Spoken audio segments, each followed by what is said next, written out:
Tonight, we've celebrated men and women who excelled at golf, but more importantly, broke barriers and changed the game off the course. Real leaders. Our final inductee is a gentleman who wasn't the first from Ireland to win a major championship, but he was the first to win a second and a third, and led a whole generation of his countrymen to glory. Now to induct Pádraig Harrington as his son, Paddy.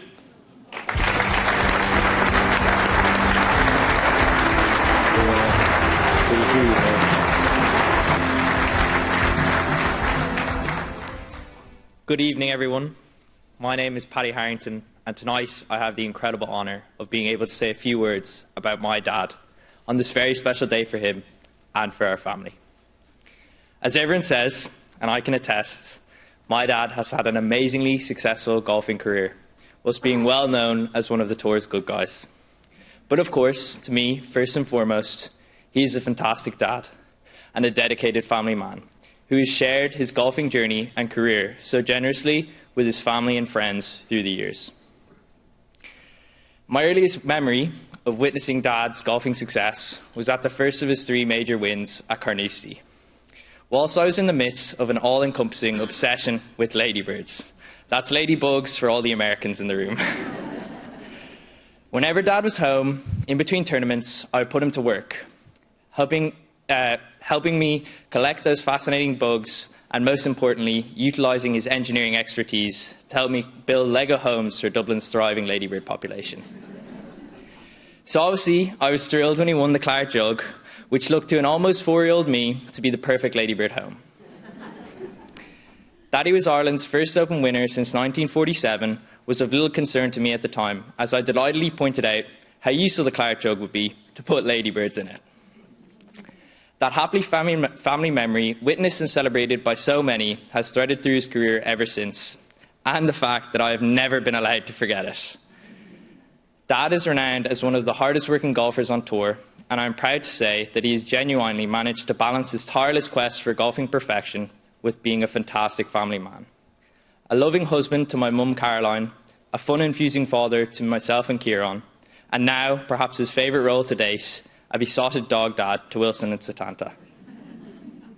Despite all the success and admiration, Dad has remained unchanged throughout his career, his feet firmly on the ground as he kept our family based in Ireland, close to both our extended family and our friends, and never changing his down-to-earth, fun-loving attitude. And always staying unfailingly generous with his time and success to all in our community throughout Ireland and around the world. Through all his off-course commitments, Dad has never wavered in his commitment and love of golf, and we have so enjoyed seeing him rewarded for his continued hard work with his recent successes on the Champions Tour. More recently, both Kieran and I have enjoyed the unbelievable privilege of being inside the ropes playing with Dad at the PNC Championship. It has been an amazing insight, whilst also experiencing just how loved he is by golf fans everywhere he goes. However, that it may cause a little friction as to which son gets picked to play this December. So no pressure at all, Dad. Before we welcome him on stage, there is another side to this hard-working paragon of virtue that I feel like I must mention. People in the audience might be shocked to hear that he actually doesn't spend every waking moment of the day practicing his golf. And I would say that some days he may actually spend more time playing Clash of Clans than honing his golf skills. And for one of the hardest working pros on tour, he sure does love to sleep in. I'd say he's not out of bed much before 11 AM on a week away from tour, unless he has a tea time in the diary. It's actually a family joke that a tea time is in fact the only thing Dad isn't late for. From working to grow the game, to his charity work, to everything he's done for the sport, even including his annoyingly increasing YouTube following, Dad has set an example, not just for Kieran and myself, but for Irish golfers who have followed in his footsteps.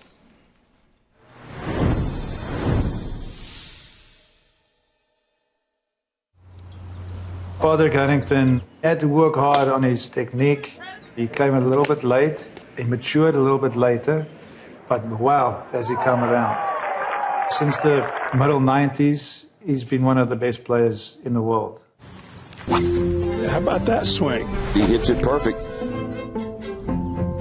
We're having a conversation about just golf in general, and he made a comment about when you have a chance to To do something great, you have to be willing to risk it all and go for it. From a successful amateur career, which culminated in a Walker Cup win against Tiger Woods in '95, followed by more success after turning pro and joining the DP World Tour, highlighted by winning the Order of Merit and turning his focus to the PGA Tour. Pádraig Harrington has won here in the United States, his first on the PGA Tour. A remarkable eagle to finish his second win on tour this year. A career-defining run in the majors. Pádraig Harrington, the Open champion. Oh! He's done it! And then on to further success on the PGA Tour Champions. Harrington holds him off. That is now his third win this season on the PGA Tour Champions. Harrington rewrites the record books. That's a new PGA Tour Champions 72-hole scoring record. His career stands for itself.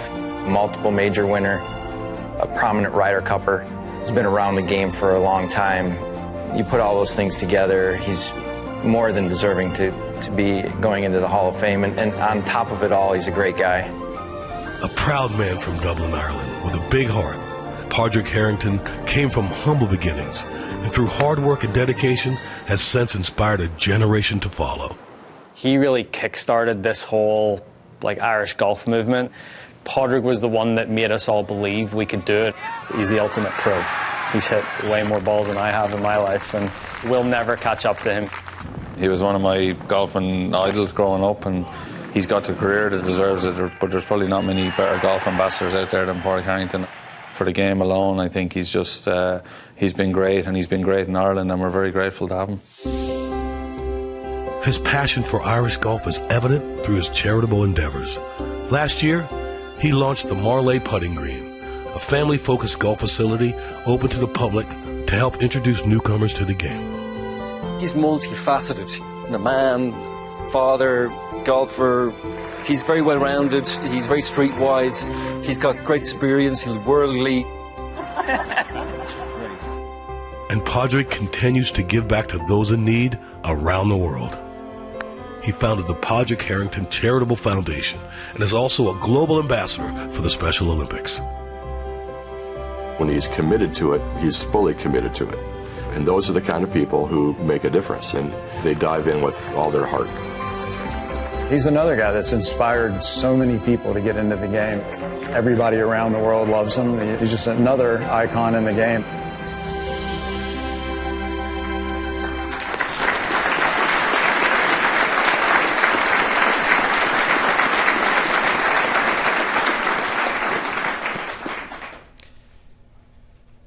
My dad deserves this honour not only for his achievements in golf, but for his achievements outside of the game.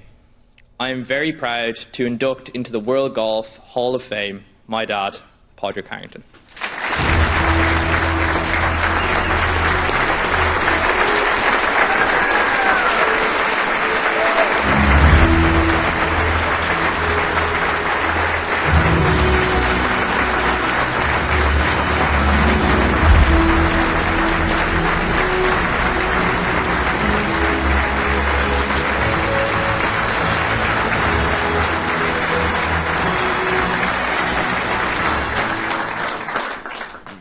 Thank you, Paddy. Very kind words indeed. I'm extremely grateful to receive this honour tonight and exceptionally fortunate in life to be here. I have to say, I'm also humbled and privileged to share this night with your fellow inductees. I have a new role model, Sandra Palmer. I want to be like Sandra when I'm 80 years of age. I also have a Paddy's golf tips. You should all swing it like Johnny Farrell. Very impressive, and I do like to say that us Irish will get everywhere. Oh, we're going a bit fast on my thing. I will go off track. Emotionally, it brings me deep sense of satisfaction and validation to be inducted into the Hall of Fame. As a player, you get inducted into the Hall of Fame based on your golf results. So yes, I won 3 majors, numerous events around the world. I played 6 Ryder Cups. And that's what gets you in the Hall of Fame. But there is a story behind it. So what's my story? Firstly, I'm not sure whether I loved the game or the game loved me, because it was truly great to me. I love the fact that it was never meant to be a fair game. It was always meant to be a test of skill and mental fortitude. I love the rules. I love the etiquette. I love the competition. Probably ultimately, I love the meritocracy of it. That you're out there on your own, nobody else decides your fate, and it's up to you to get it done. During your life, you receive a lot of accolades when you're doing well. But when you're playing, you kind of brush over them, thinking that there's always going to be more wins and honours. But at this stage of my life, I realise it's time to take stock.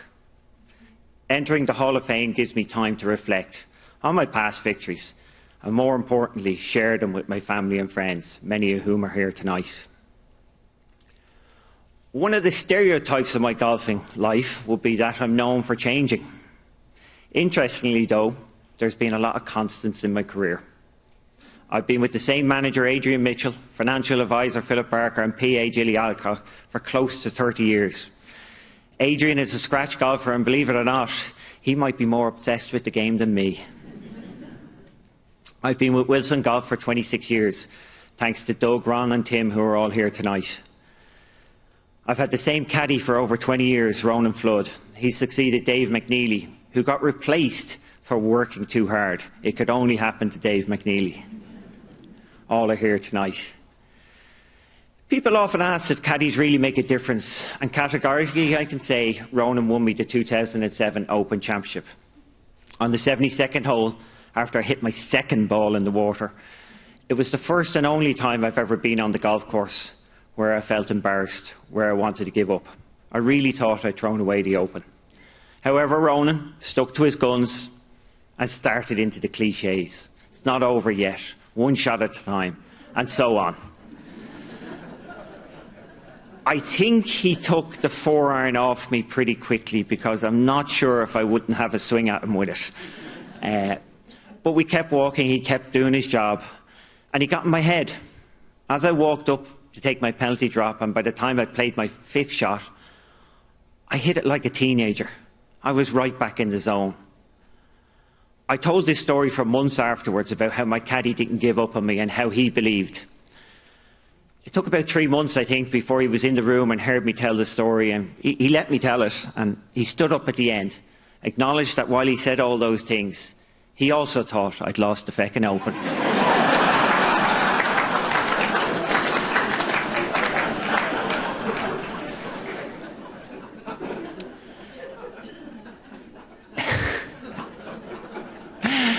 And I did quieten that down for TV. It was a little stronger language, actually. There are other constants in my career which I come back to later, but let's go back to where it all started. I believe that life is very circumstantial, particularly when it comes to sports people. For starters, my family shaped who I am. I'm the youngest of 5 boys, and all my brothers took jobs as teenagers. But as the youngest, I didn't have to, and I got all the opportunities. My father was a policeman and helped build and develop a golf course, Stackstown Golf Club. It was close to my home, and I can remember spending all my early years hanging out there as it became my playground. I looked for golf balls, I chased rabbits. I played golf from a young age. At that time, it was just another adventure. I can remember help levelling the 12th green. It was all hands on deck when it came to building the golf course. My unfortunate older brothers had to do more manual labour, like picking stones out of the quarries, whilst I only had to level the sand on the 12th green. By the way, the 12th green is a green cursed by many, as it's one of the severe slopes on the golf course. My dad, as a top-class sportsman himself, was a huge influence on me.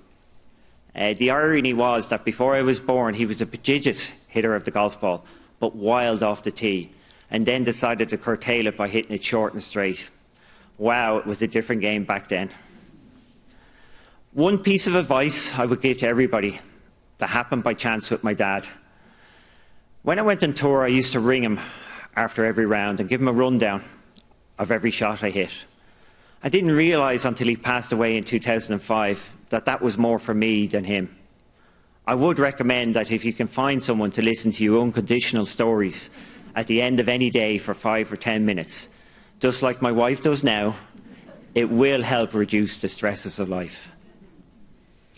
My mum was tougher and more competitive, and actually winning the All-Ireland Mother and Son tournament as my last amateur event was one of my true joys of my golfing career. I have to say sorry to one person in the room, Brett Desmond, who's in the audience, who was runner-up with his mum, and I don't think he's got it done yet. My 4 older brothers may have been an even bigger influence. I was lucky to have Fergal, who's 20 months older than me. He became a great role model within touching distance, who I competed with and tried to beat at everything. As I got a little bit older, barely in my teens, I was playing with my elder brothers. Pádraig, an incredibly tenacious golfer with an unbelievable ability to win at anything, and Colm, who was a smart competitor and could get it done using his head, usually by getting in my head.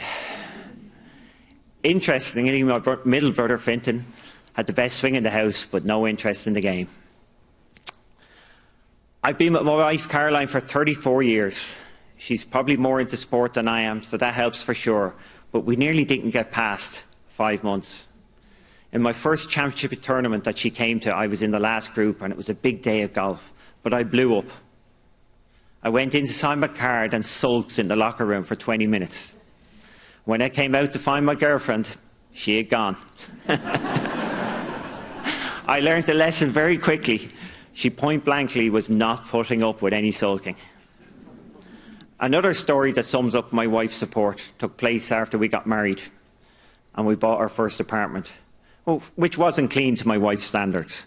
After we spent 2 days cleaning it, we came to the mutual decision that my time would be better spent practicing rather than cleaning. Whilst I was very happy with that and thrilled with the support of my wife, as I was writing this, I came to realise that maybe I just wasn't very good at cleaning. You heard from Paddy earlier, and his brother Kieran is also here tonight. I can't thank them enough for their unwavering support. They keep me grounded as I am dad to them. I think their favourite moment was actually the 2016 Olympics. When we were trying to leave one day through the exit, the athlete's exit, the security guard, and there was a little bit of a language issue, was suspicious. How could I be an athlete?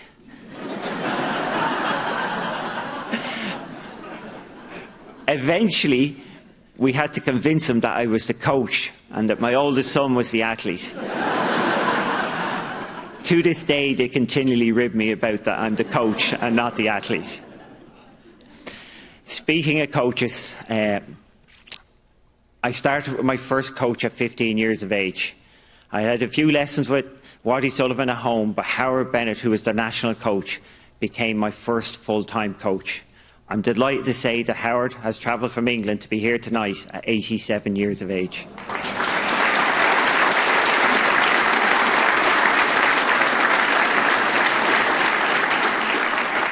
As most of the fellow inductees here tonight will tell you, it's so lucky to get a great coach to start off with, and he truly nurtured my strengths. I think at this stage, I assumed my golfing career was always going to be as an amateur, continuing under the fantastic programmes of the Golf Ireland and the R&A. Why else would I have studied accountancy for 4 years at night? Eventually, when I did decide to turn pro, I didn't know what to expect. I was dominating as an amateur, but wasn't all that sure about the pro game. Little did I know it would go so well. I always had an insatiable desire to get better, and being out on tour was like being a kid in a candy shop. After 2 successful years on the European Tour, I instigated 3 significant changes. I started working with Bob Rotella after reading his book, Golf is Not a Game of Perfect. The brilliance of Bob is that he gives you responsibility. It's up to you to do the work. Bob and his wife Darlene are here tonight. I felt also I was at my technical limit with ball striking, which is when I started working with Bob Torrance. We were a match made in heaven. I had the short game, the mentality and the work ethic. and Bob was happy to spend all day on the range with me, and we did spend all day on the range. Bob was a fabulous person to be around, full of great quotes and pearls of wisdoms. Some of my favourites were one sip of the medicine at a time, and never weaken your strengths to strengthen your weaknesses. He was so far ahead of his time, even without the technology of today. I also started working with Dr. Liam Hennessy, my trainer, mentor and dear friend, and made some big physical changes. We nicknamed him Dr. Frankenstein because we tried about every iteration of training long before it became trendy on Instagram. By the way, if he's Frankenstein, that means I'm the monster. Liam is here tonight as well. There are many others who have been important to my career who are also here tonight. My swing coach, Pete Cowan. Sorry, Pete, you can't believe how much you like Bob Torrance, a great person to be around with an unbelievable love and knowledge of the game. Michael Jacobs, another coach at the cutting edge of golf swing science. And my old sparring partner, Noel Fox, who looks after my day-to-day coaching as I continue, believe it or not, to dream to get better. Paul Hurrian, who's worked with my putting for 20 years, and Brian Moore on my physiology side. Physiology, that's your kind of, I suppose, your kind of health and fitness as you get ready to play tournaments. He's spent his life trying to tell me to hit less golf balls. Now, that's a hard job. On the playing side, Jodie Flanagan, my long-suffering amateur foursomes partner, and Paul McGinley, my pro partner, who has always been there as a great friend and mentor. I can't believe how many arguments I have, well, discussions I have with Paul McGinley. As a mentor, I hope I am there for the young Irish pros who have come after me, like Shane Lowry, but of course he's not so young anymore. Again, they are here tonight. I believe my mum and dad would be most proud of me doing the right thing in golf, getting it done the right way. It wasn't always about results. They certainly enjoyed how I played, but I think I was only ever really going to be judged on my attitude and how I handled myself around the game. I am now trying to pass on what I've learned to amateurs through my Paddy's golf tips and to encourage people to try golf initiatives such as developing a free-to-use putting green at Park in Ireland, with hopefully more to come. As you can see with my story, everything is possible, and I think this has resonated as we went through the night, especially with Steph Curry. Everything is possible if you're given the opportunity, and I was given the opportunity. I'm grateful for all my friends I've made. I'm grateful for all my friends I've made, and to everyone who has made this possible. I hope to live up to their high standards and those of the World Golf Hall of Fame. There are so many people here. As I sit here tonight, I look at the former members of the Hall of Fame. There's many who I looked up to before I turned pro, and some who I've competed against. And I really do. It is such an honour to be considered to be in the same group with them, and especially out there in the Champions Tour when you're playing with so many of them. Lastly, I'm going to leave you with these words from Bob Torrance, which I appreciate more and more as I get older. Every day as I left the practice ground to go to the first tee, he would say, "These are the happiest days of our lives." Thank you.